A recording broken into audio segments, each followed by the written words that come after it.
Nani. I'm a Creative Mornings. Y'all so cute. SIYAKAKA. And this is a healing manifesto for the perpetually broken that I'm presenting today.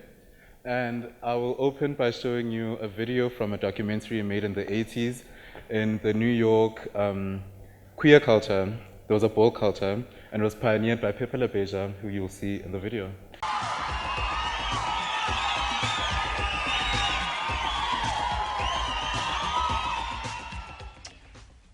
Do you want me to say who I am and all of that?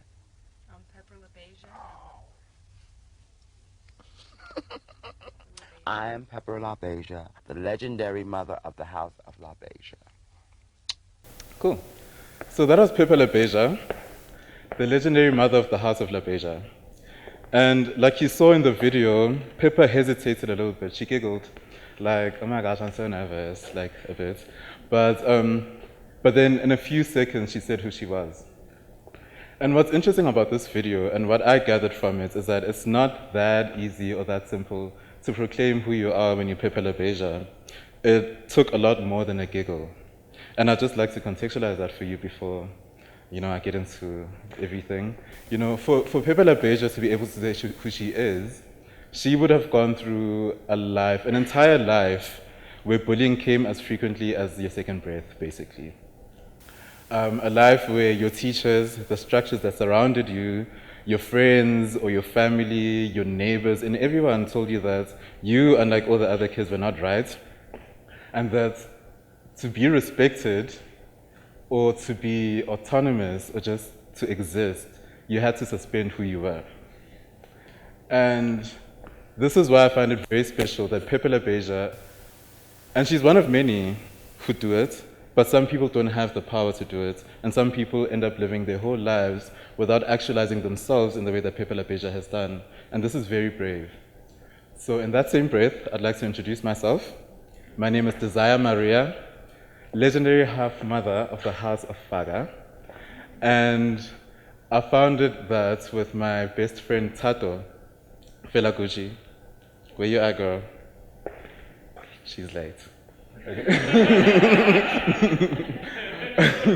Faga basically is a counter institution that is meant to sort of shelter everybody who's alienated by mainstream culture, by the world that everyone lives in, basically. That's who we are. Cute. Look at my legs. So just to give you a bit more background and for you to get to know us a bit more, I'm going to show you a trailer from a documentary that's being done by Left Hand Films. There's Lisa. Say hi, Lisa. So yeah, you'll just get to know a bit more about us in case you haven't heard. I don't know if I'm brave for doing what I'm doing. Baby, baby, baby. I feel like I'm just being honest. Baby, baby, baby. I'm Buyani Duma, and I'm a copywriter currently working in an advertising agency. I'm Tatu Ramaisa. I'm an aspiring photographer and performance artist. We operate as a performance art duo called Faga. Sometimes I represent myself in ways that might make somebody feel attacked in their world where males are not allowed to wear hoop earrings or do all these things that are very unconventional. Hi, I'm Marea, half-mother of Faga. I'm being Buyani right now, not Desire. Sort of, Buyani is the vehicle for Marea. I choose to be Marea to sort of externalize my existence. I gave myself the name Fela Gucci. Fela Gucci is merging my African influences with Western influences. Through Fela Gucci, I'm able to recreate myself, to reimagine myself, and I feel like that's the most powerful thing I've done. Tato and I both come from very different backgrounds. We didn't have certain things that other kids had. And it's been extra hard for us because nobody will believe you when you don't have the aesthetics or the money to have certain things that make you matter these days, and you need those things. there are realities that pin me down to being tattoo. Faga in isiZulu means to penetrate, to occupy, and that's what we intend to do with our work, is to occupy spaces that exclude us as Black queer people in South Africa. We're presenting a performance piece at Sex, a group show by Stevenson. Quite a big thing. It's really exciting, but I'm also like anxious. Baby, baby, baby, baby, baby. Basically, we're going to be recreating a men's-only sex club. Baby, baby. And sometimes people don't have the necessary information, so all of those complexities are the things that we are trying to bring to life with this performance. I'm interested in how people are going to react. We're being vulnerable with this performance. I hope people get a sense of that and they don't just view this as just a sexual thing, you know, because it's really beyond that. Yeah. The whole project is a reimagined existence for Black queer people.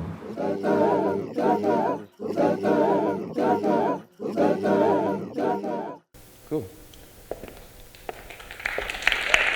Thank you. So, I'll start with a story from my childhood. I never used to like Nelson Mandela when I was a kid. I mean, I loved him, no offense. I like everyone, I'm a proud slut. But I didn't like Nelson Mandela, and it was because there was a family member who told me that Nelson Mandela was reported to have said this. Mina ndizifuni ezizibhumshaka. Mina ndizifuni lezi zibhumshaka means me, I don't want these boomshakas. And, and do we all know boomshaka? Lebo Matsosa and Tembisiete? Oh, okay, I should have put a picture, I'm sorry. Boomshaka was a group of 4 people. They emerged straight after apartheid. And there were 2 Black women in the group, and they were most prominent. And there were other 2 males in the group. And they represented a lot, but mostly the females in the group. And this is why this quote is very sensitive to me, because it was like seeing the most important human being at that time. Like, that was Nelson Mandela, if not ever, you know? And he didn't approve of what I thought to be the most beautiful thing, for one. And the reason why he said this in other interviews was because he didn't agree with the way they moved their bodies. He thought it was disruptive for his values and all those things. But what was interesting was this quote was used to police my body when I was a kid, because I'd be that child at a family gathering during the men's tebe, because as you know, like, family gatherings are the most gendered events. And if the song came on, I'd go shaka boom, you know, because that's what I wanted to do. But it seemed to make people uncomfortable, and this quote was used to police my body, and it worked. Like, God knows how much that broke me. It sort of reverberated perceptions of a culture that shames women, because these are 2 Black women in a post-apartheid South Africa, and as you know, Black women, till this day, are the most oppressed and the most policed and the most disenfranchised identity. For Nelson Mandela to say something like that and get away with it means that there's a problem with our culture. And for him to say that that kind of liberation, the liberation of 2 young Black women who are owning not only their Blackness, but they're owning something that doesn't belong to them, their sexuality. And they're expressing it quite overtly. And that bothered him a little bit, you know? And these perceptions are the same perceptions that not only oppress women, but they also oppress a lot of gay men and a lot of queer people. Because, I mean, who are you to say how I should express my body? And how can you exclude me from the conversation about freedom or liberation or anything like that just because of who I am? And this is who I am. I'm a slut, I'll wear shorts, or whatever it is, whether I'm a slut or not, but that's how I'm choosing to express my body, and you have no say in that. And that takes me to my next point. My next point is, all these perceptions stem from the same place, and that is culture. And we've realized, both Tato and myself, that culture is a huge factor when it comes to governing bodies. It is actually a higher governing power than law. Because, I mean, we live in South Africa. We have one of the most progressive constitutions. Being gay is legal. You can marry. There's a civil union for us. But we also have the highest rape rate. And we have a lot of lesbian women being raped. Gay bashing is still a reality for most of us. And most of us feel unsafe just by walking outside our doors and being visible as ourselves and presenting ourselves in a heteronormative world. And this is because of a culture that excludes us, and a culture that has structures that perpetually break us all the time. So when the law says we're all equal on paper and all those things, like you have the right to not be violated and the right to move on with your life and the right to take a selfie in the middle of the street, the person will come up to you and feel like he can actually rape you and correct you for your problematic expression of gender. That person is not thinking about the law. And the law doesn't have more power in that moment when he feels offended in his world, because he grows up in a world where the dominant culture is a culture where there are only two genders, and both of them have very strict rules of expression. And if you step outside of those rules, oh my God, sorry. If you step outside of those rules, you run the risk of being violated. And as soon as the law starts to intervene, the damage is done. The person has to live with that trauma for the rest of their lives. And this is why we decided that if we really wanted to make an impactful change on South African society at large, we would have to start by influencing culture. And what is the best way to influence culture? Does anybody have an opinion on that? Yes. It's art. It's art, and that is why we're artists. Art is always there. Art is always there. Since back then, if you want to understand a time and what people were thinking, if you want to understand the values that people valued, if you want to understand and get to the skin of what was going on at that time, you look at the art. And art is also a very powerful tool to influence people, and it's not intrusive. I mean, for example, like rap songs will rap about, most of it is misogynistic, and that is why we live in a very misogynistic world. I mean, it's not the reason. It reflects it, but it also perpetuates it. And if they did do something, and if it was the norm for rappers to make music that was progressive, not only for them, but for women as well, and everybody else who was not male and heterosexual, it would be a different case.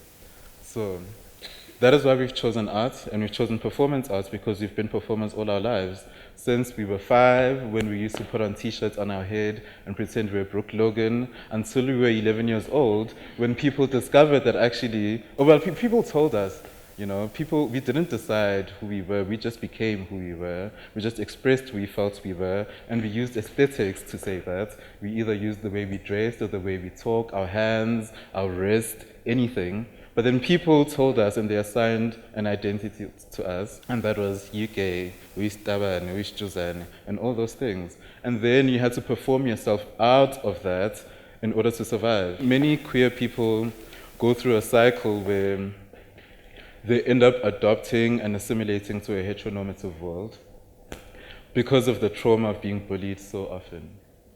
And with our arts, we're trying to do the opposite. We're trying to neutralize everything. We're trying to make what shocks people, what makes people walk out of our shows all the time. We're trying to make those things the norm. And we are hoping if we make a huge impact on culture, we can make a huge impact on the world. And this could be the dominant culture. And a child who's born today in the year of 2016 doesn't have to go through the things that we have gone through to get to where we were. They could just focus on other things, like global warming or something, or whatever. Yeah, that's basically why we have chosen art. I mean, we believe that we do have some gifts that were given to us by our ancestors, and we feel very blessed for that. We've just found a very meaningful way to use that gift to emancipate our people, and to emancipate everybody who's perpetually broken by this dominant culture that only supports heterotopia. That leads us to the next thing. CIYAKAKA. CIYAKAKA is our manifesto for everything that we do. CIYAKAKA, there is no apology. We don't owe anybody an apology. We will do what we want. Nobody will police our bodies. And this is a video that will basically give you the essence of what CIYAKAKA feminism is before I close. Good morning, everyone. My name is Pastor Dr. Martin Semper. I'm here in the capacity as the chairman of the National Task Force Against Homosexuality in Uganda. We are making legislation to make sure that sodomy and homosexuality never sees the light of legality in this land of the Pearl of Africa. I've taken time to do a little research to know what homosexuals do in the privacy of their bedroom.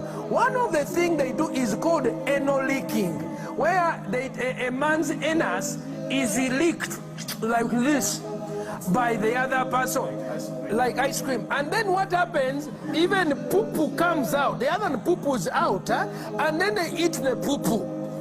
The other one they do is they have a sex practice called fisting, where they insert their hand into the other man's hand, and it goes into the anus all the way. And it is so painful, they have to take drugs, but they enjoy it.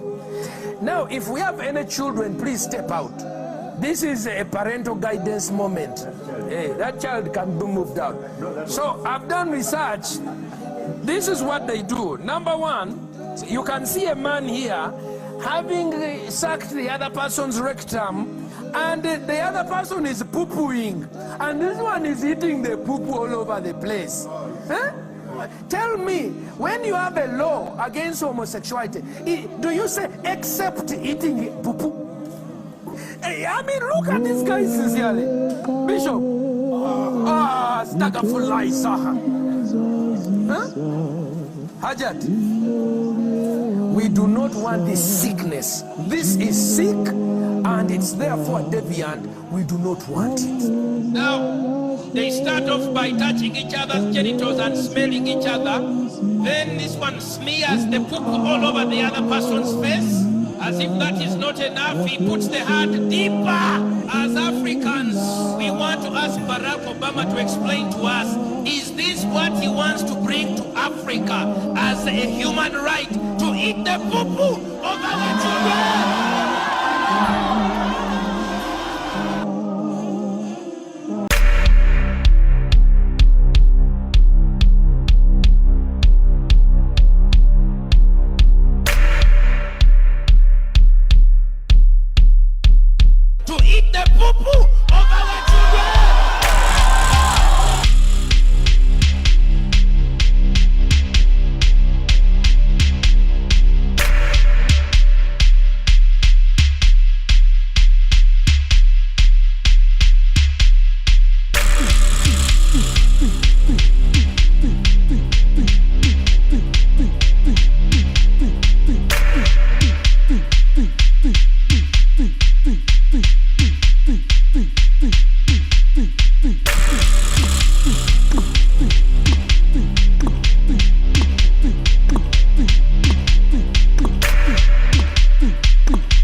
nutshell, that's who we are, and that is where we come from.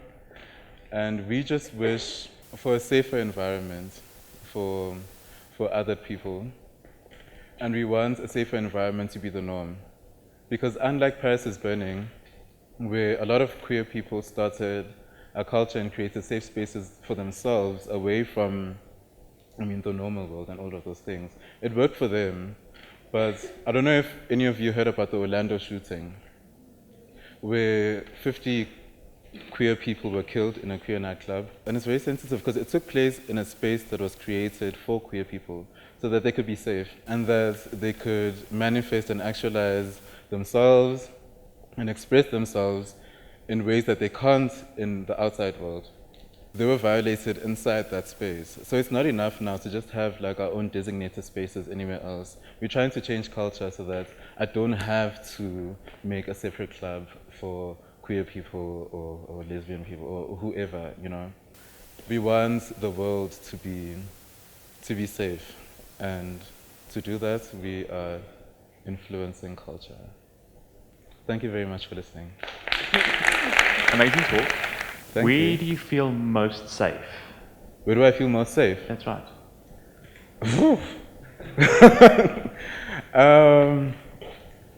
I feel most safe anywhere where I'm alone. I live alone now, but some people would say home because home is a safe space. And as much as I love my family, it wasn't a safe space for who I truly am. What can we as everyday ordinary people do to make you feel safe and to help you in your quest to further your art? The whole world is a structure and all those things. And it works in ways that will always make us feel safe and unsafe and broken, And a good example of this is the gendered bathroom issue. And I think a lot of introspection needs to take place for a lot of people who maybe identify as heterosexuals or who have some kind of privilege above identity criminals like myself. So actually think about how you need to adapt the structures and the economies and all those things in order to support a culture that can make us all feel safe. I think that's what you need to start thinking about. It can't be anything reactionary or, yeah. Oh, hi. Hi. So you say you want to make this change through art, right? Yes. But the perpetuators of this unsafeness that we experience aren't looking at art. So how do we reach them? That's why we want to be on SABC 1.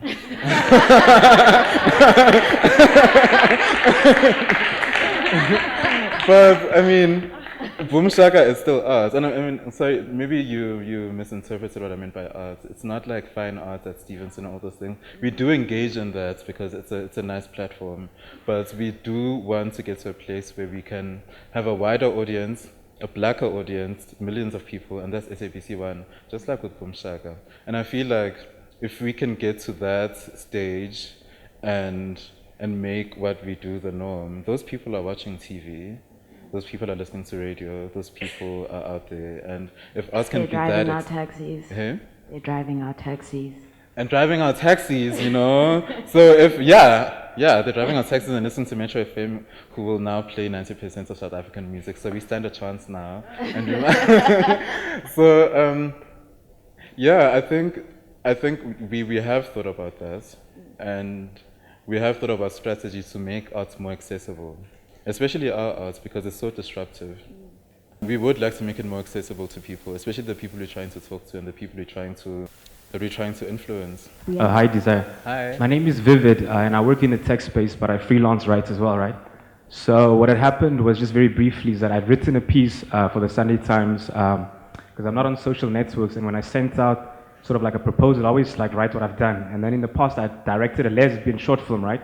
That I'd taken to the Berlin Film Festival, but then I mentioned that I'm a proud supporter of the sort of gay movement, but then I pointed out that I'm not gay, right? So the whole point of the article was to say that I felt kind of like bad for throwing the movement under the bus. So long story short, so the angle was that at the end of that article, I'd said that I was going to be gay for a week, because I have like a lot of gay friends, and I kind of like overlooked it. Why would I have to point out that I'm not gay, right? I wrote a follow-up article on that, and that article was basically going to come out on that morning of that Orlando shooting. And the editor actually left it for the next, just by accident, she said she left it for the next Sunday, right? And we actually had to pull the article now, right? So I thought, like, how do you feel about sort of like how using humor, because it's such a thin line between, for example, if a white person was like, I'm going to be black for a week, it would be very sort of political in that sense. So I don't know how you feel. I feel like, in a way, that if I'm not, I feel like maybe humor can help. So I don't know how, so yeah. That's gay face, and it's wrong. Yeah. Yeah. So, okay, so listen. Your sentiment is right, but you can't, it's like, but your execution is completely, I'm sorry, but your execution offends me a little bit. It offends me a little bit because when you say that you're going to be gay for a week, you are not gay. I don't know if you identify as gay. And the things you use to express your gayness are very stereotypical things. Okay, I think I'd have to read the piece to understand what you were trying to do, but right now I feel like it's a bit problematic, and you just need, yeah, thank you. I just want to ask, how has your family accepted your movement? Have they been supportive, and how has it affected you as an individual? My family supports my movement, but not all of it, not all of them. And I've chosen the people who I want to invite into this life because a lot of people have grown up expressing very passive, homophobic sentiments around me, and I've just chosen not to engage. But the people that I do love and the people who know about my identity and the people who love me regardless of whatever their culture teaches them to love, those are the people who support me, and they're very supportive. They love me. And how has it affected me? It has certainly opened me up to a different kind of power. A power and a responsibility of once realizing that power. A responsibility to be a voice for a lot of people who may not have the voice to say all these things, you know.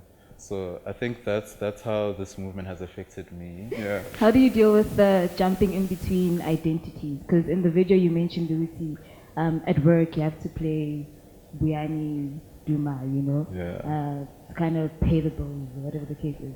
And then obviously as an alias or as the true identity, you have desire. So how do you rationalize jumping in between those realities? And is it something that you're going to fully in your workspace as well become that person? Yeah, I think I'm slowly becoming desire at work. But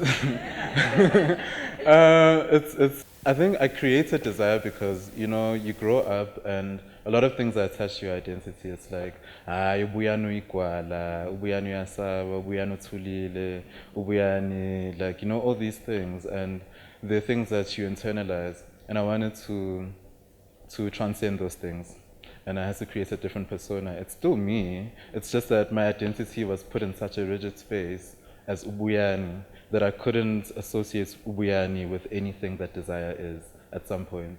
But now I'm getting to a place where I actually can, and I mean, it does come from within characters ubuyani. coexist, or is it always like a...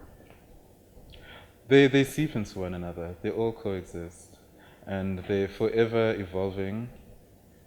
I could be someone else tomorrow. I'm trying to be Monang.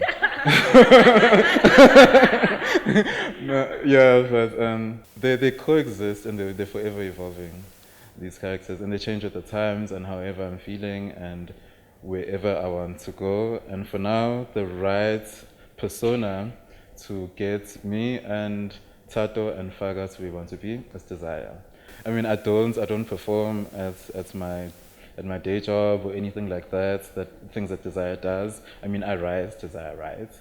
But I mean, it's very different, but it's just, desire was just a way for me to transcend the things that ubuyani couldn't transcend. So in your movement, there's kind of like a fusion of different cultures, right, and subcultures. Yeah.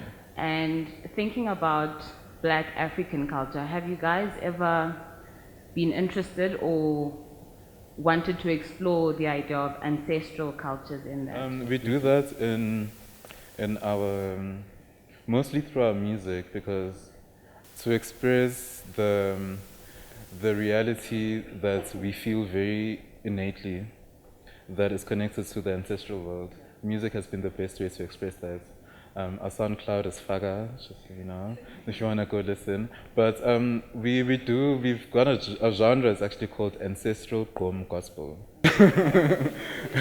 so we are very connected with our ancestry, and it's something that we've embraced. We haven't always embraced it because we grew up we went to Model C school, so it was like, oh my gosh.